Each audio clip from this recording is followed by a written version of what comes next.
এরকম ঈদের প্রতিটাই মানুষেরই আনন্দ থাকা উচিত, তাই আমরা ঈদের পরের দিন একটু আনন্দ করতে যাচ্ছি।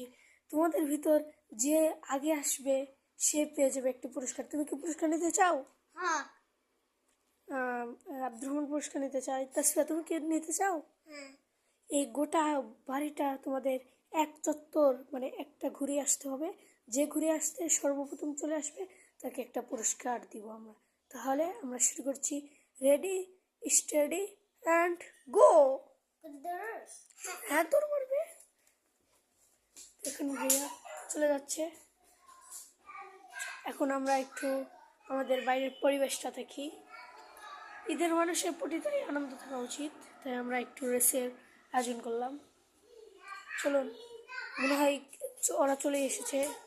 হ্যাঁ, সর্বপ্রথম আমার আব্দুর রহমান চলে এসেছে, তারপর আব্দুর রহমান তাসফিয়া চলে এসেছে। তুমি কি পুরস্কার এবার নিবে? হ্যাঁ। আব্দুর রহমানটা পুরস্কার নেবে। চলুন তাহলে ওনাকে পুরস্কার দান করি। আসেন, আমার সাথে আসেন। আজকে ওনাকে একটা পুরস্কার দিব।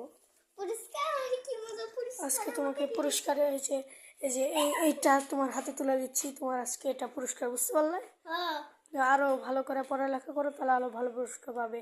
আসসালামু আলাইকুম।